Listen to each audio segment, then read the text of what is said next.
Good evening, everyone. My name is Rollie Mills. I'm a senior in chemical engineering here at the University of Kentucky.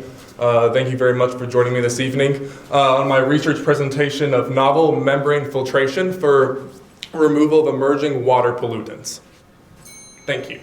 So, in water sources, there's a variety of pollutants and a variety of ways we remove these pollutants, specifically through various kinds of membranes. Now, the pollutant that I specifically work with is PFOA. It's a type of perfluorochemical, and it's extremely stable. It's man-made to be grease-resistant, fire-resistant, water-resistant, basically not indestructible, but very difficult to break down.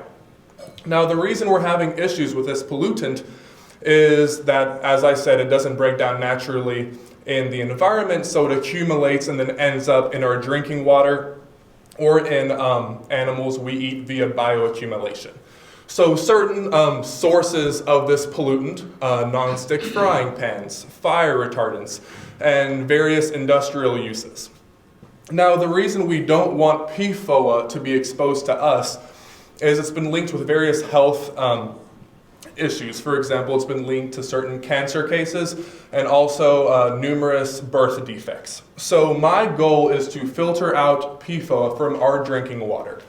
So the solution that we came up with is a temperature responsive membrane. Now, a membrane, think of it like a piece of Swiss cheese. It's flat and it has a bunch of holes on it. Now, we filled these holes with a polymer that changes its behavior depending on the temperature that it's exposed to. So in our mechanism, when exposed to a high temperature, around 33 to 35 degrees Celsius, we see that when we pass water with PFOA through this membrane, the pollutants actually stick to the inside of the pores of these membranes. Thus, the water that comes out is much cleaner with a much lower concentration of PFOA. And then we can take that same membrane and pass water at room temperature. Now, room temperature I use a little bit liberally because room temperature varies depending on what part of the world you're at. For example, Dubai's room temperature is a lot warmer than Lexington's room temperature. So when I say room temperature here, I say about 21 to 22 degrees Celsius. So when we pass water at room temperature, the pollutants actually unstick from the membrane. Thus, we're able to reuse this membrane several times, making it a very cheap method to remove this PFOA from drinking water. Another interesting thing is at higher temperatures, the pore diameter is actually larger in the membrane. This allows us to treat larger volumes of water on a given day. So the two primary results that we have from this research, we have here a membrane permeability versus temperature results. Now, membrane permeability is basically how much solution, how much water with PFOA in it passes per surface area unit when pressure is applied. And as you can see here on this graph above, around 30 to 31 degrees Celsius, the water permeability really skyrockets, which confirms our theory of the temperature responsive membrane and shows that we have created a temperature responsive membrane. Now, the most important result, arguably, that we've obtained is something that we call a temperature swing cycle, which is basically where we test the PFOA absorptive capabilities of this membrane.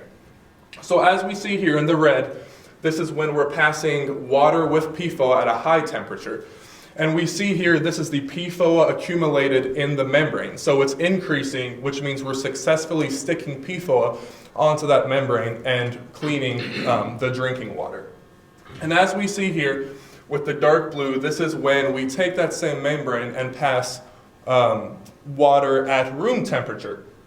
And as we see here, the PFOA is unsticking from the membrane. So not only have we successfully created a temperature responsive membrane, but we've also created a membrane that can successfully filter out PFOA in a reusable way.